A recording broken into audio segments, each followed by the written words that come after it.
بعض पंडितों का कहना है कि अगरचे सती की रस्म सरियन वेदिया सरवर वेदान पर मुश्तमिल मतोन में जिक्र नहीं की गई, मगर बाद के दौर में दी गई तशरीआत और तबसरों में इस रस्म को एक रूहानी फ़र्ज के तौर पर बयान किया गया। बाज़ पंडितों का इस्तेदलाल है कि महाभारत और रामायण के मुताबिक किस्सों में ऐसी अलामती कुर्बानियाँ और बेवा की वफादारी के पहलुओं को नुमायाँ किया गया है जो सती के तारीखी पस मंज़र का हिस्सा समझे जा सकते हैं। हिंदुस्तानी ख़ानदानी निज़ाम में इज़्ज़त नामूस और मुआशरती एहतराम को बहुत अहमियत दी जाती थी। बेवा को अक्सर उसके शौहर की इज़्ज़त के आईने के तौर पर देखा जाता था और उसके ज़रिए ख़ानदान की मजमूई सूरत-ए-हाल पर सवाल उठते थे।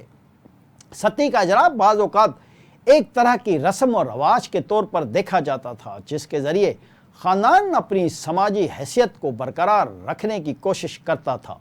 दूसरी जानिब जदीद तारीख़ी मुतालात और समाजी नकादों ने सती को औरतों के हक तलफ़ी के एक मज़हर के तौर पर भी बयान किया है।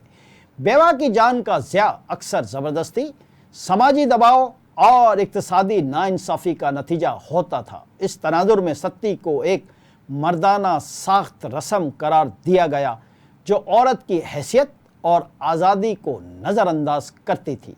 मुख्तलिफ़ इलाक़ों में सती के हवाले से अवामी राय में नुमायाँ फ़र्क पाया गया। जहाँ कुछ हिस्सों में इस रस्म को एक मुक़द्दस और पाकीज़ा अमल समझा जाता था, वहीं दीगर इलाक़ों में नस्वानी हुकूक़ के हवाले से इस रस्म को शदीद तनकीद का निशाना बनाया गया। तारीख़ी दस्तावेज़ात और मकामी लोक कहानियाँ इस बात की गवाही देती हैं कि सती के इजरा के हवाले से अवामी राय में वक्त के साथ साथ तब्दीलियाँ आती रही हैं। जी नाज़रीन, बरतानिया के नौ आबादियाती दौर से कबल भारत के रवायती मुआशरों में ख़ानदान की बरादरी और समाजी रुतबा अहमियत के हामिल थे।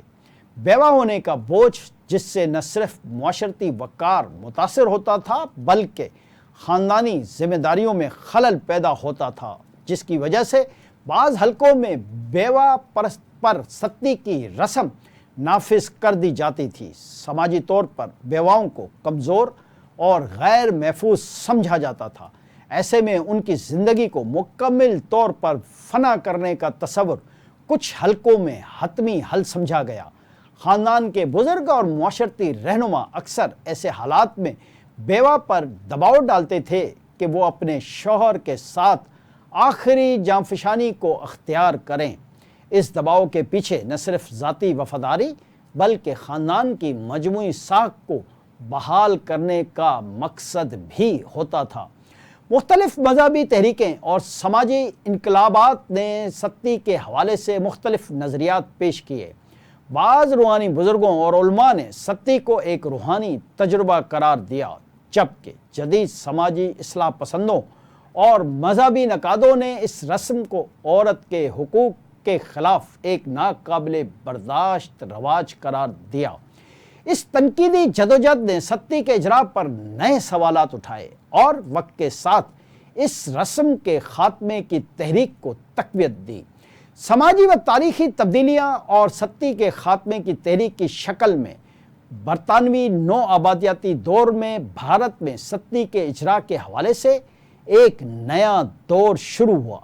नौ आबादियाती इंतज़ामिया और जदीद दौर के इस्लाही तहरीकों ने सती के रस्म पर सख्त तनकीद की और उसके ख़ात्मे की तहरीक को तक़वियत दी।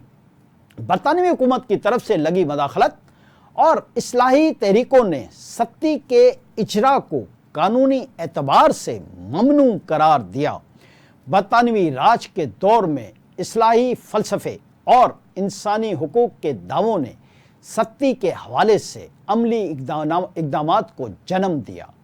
1829 में बहारिया में सती के ख़ात्मे के हवाले से एक अहम कानून बनाया गया जिसने इस रस्म को कानूनी जवाज़ से महरूम कर दिया। अगरचे इब्तदाई मराइल में इस कानून पर कड़ी तनकीद हुई और मुश्किलात का सामना भी करना पड़ा, लेकिन वक्त के साथ साथ समाजी शऊर में तब्दीलियाँ आती गईं اور ستی کے اجرا کے واقعات میں خاطر خواہ کمی واقع ہوئی۔ دوسری طرف 19ویں اور 20ویں صدی میں بھارتی سماج میں خواتین کے حقوق کے حوالے سے متعدد تحریکیں چلیں۔ ستی کے خاتمے کے حوالے سے ان تحریکوں کا کردار بھی نمایاں رہا۔ خواتین کی تعلیم، معاشرتی آزادی اور اقتصادی خود مختاری کے حوالے سے وقت کے ساتھ بدلتے رویوں نے ستی کے اجرا کو ایک غیر اخلاقی رسم قرار دیا اور اس کے خاتمے کی تحریک کو مزید تقویت ملی۔ اگرچہ آج کے جدید بھارت میں ستی کو ایک تاریخ ماضی کے طور پر یاد رکھا جاتا ہے، اگرچہ اس رسم کا اجرا قانونی طور پر ممنوع ہے اور اس کی موجودگی قابل ذکر نہیں ہے، لیکن تاریخی واقعات اور لوک ادب میں اس کے اثرات آج بھی محسوس کیے جاتے ہیں، اور آج بھی یہ رسم بھارت کی کچھ ریاستوں میں چوری چھپے جاری ہے۔ یہ چونکہ مذہب اور عقائد کا معاملہ ہے، لہذا اب اس رسم کو خفیہ انداز میں پایا تکمیل تک پہنچایا جاتا ہے، اور خاندان کے لوگ، رشتہ دار اور محلے دار ستی کی رسم کو خفیہ انداز میں ہی ادا کرتے ہیں۔ یہ کام گاؤں اور دیہاتوں میں زیادہ ہوتا ہے، چونکہ یہاں کے زیادہ تر لوگ کم پڑھے لکھے اور ناخواندہ ہوتے ہیں، لہذا ان کا پنڈت انہیں جو بتاتا ہے یہ اسی پر یقین کرتے ہیں، کیونکہ اس آس پڑوس اور خاندان کے لوگ ایسی ہی فکر کے حامل ہوتے ہیں، لہذا وہ ستی کی رسم کو مذہبی فریضہ سمجھتے ہوئے اور اس کو ایک نیک کام جانتے ہوئے شوہر کی لاش کے ساتھ خاموشی اور خفیہ طریقے سے بیوہ کو ستی کر دیتے ہیں، کیونکہ اپنے طور پر وہ بہت ثواب کا کام کرتے ہیں، جبکہ دوسری طرف انہیں سرکاری اداروں کی طرف سے بھی سپورٹ ملتی ہے، اور اس کی بھی وجہ مذہبی عقیدہ اور نیک کام کی انجام دہی ہے۔